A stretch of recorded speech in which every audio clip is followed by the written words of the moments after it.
लेकिन सिर्फ दिल्ली और बिहार नहीं, पूरे देश में सिस्टम ऐसा कि ना नियमों की परवाह है, ना किसी के जान जाने की परवाह है। मकसद सिर्फ एक है, प्रॉफिट मेकिंग, मुनाफा।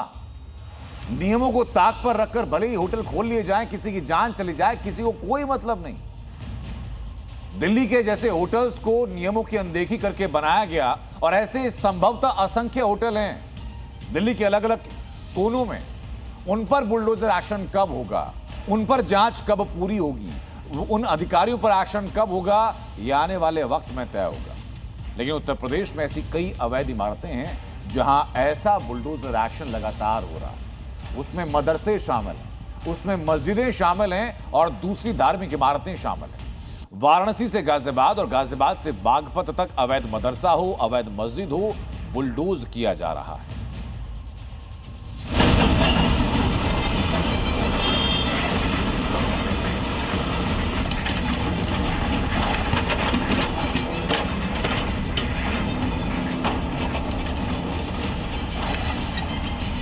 ये 3 तस्वीरें यूपी के अलग अलग शहरों की हैं, मगर इनमें एक बात कॉमन है। तीनों जगह बुलडोजर के निशाने पर अवैध मदरसा और मस्जिद है, और ये तीनों कार्रवाई महज 24 घंटे के भीतर हुई।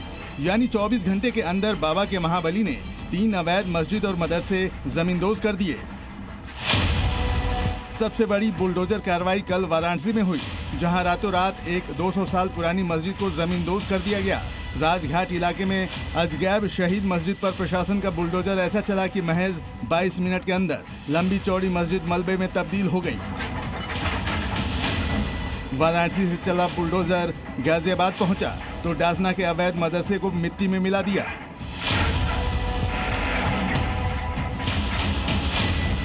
करीब 1 हेक्टेयर में फैले इस मदरसे को ध्वस्त करने के लिए 5 महाबली दिन भर मिशन में जुटे रहे, और शाम होते होते ये अवैध मदरसा ध्वस्त कर दिया गया।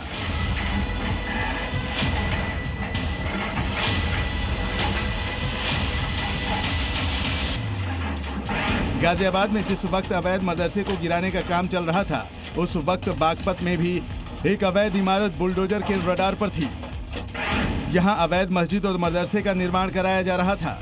बिना अनुमति और बिना कागजों के मस्जिद बनाई जा रही थी। बाकायदा कुछ हिस्सों पर तो पेंट भी किया जा चुका था, लेकिन प्रशासन को जैसे ही जानकारी मिली, नोटिस दिया गया, और जब कागज नहीं पेश किए गए तो बुलडोजर से निर्माणाधीन अवैध मस्जिद और मदरसे को गिरा दिया गया। बागपत में अवैध मस्जिद और मदरसे का नंबर आया तो वहीं जौनपुर में अवैध अतिक्रमण कर सरकारी संपत्ति पर बिल्डिंग बनाने की कोशिश की गई थी। यहां बंजर भूमि पर अवैध निर्माण किया गया था, जिसे बुलडोजर ने धराशायी कर दिया। कब्जा गैंग पर बाबा का बुलडोजर बाराबंकी में भी चला, जहां अवैध प्लॉटिंग हो रही थी। 12 से ज्यादा जगहों पर अवैध प्लॉट बनाए गए थे, लेकिन योगी प्रशासन की नजरों से वो बच नहीं पाया। अवैध प्लॉटिंग की खबर मिलते ही बुलडोजर एक्शन के आदेश आ गए, जिसके बाद बुलडोजर पहुंचा और एक एक अवैध इमारत की बाउंड्री को गिरा दिया गया। बाराबंकी की तरह अवैध प्लॉटिंग की कोशिश कानपुर में भी की जा रही थी। यहाँ पूरे 20 बीघे पर अवैध प्लॉट बना लिए गए थे। सरकारी जमीन पर कब्जा करने की कोशिश थी, लेकिन यहाँ भी बुलडोजर ने कब्जा गैंग की नापाक कोशिश फेल कर दी, क्योंकि सीएम योगी साफ कह चुके हैं कि जहाँ भी अवैध कब्जा होगा वहाँ बुलडोजर चलेगा। कि कब्जा करेगा, अब करेंगे तो उसे मालूम है कि बुलडोजर आएगा, संपत्ति को फिर से जब्त करवाएगा। ब्यूरो रिपोर्ट, जी मीडिया।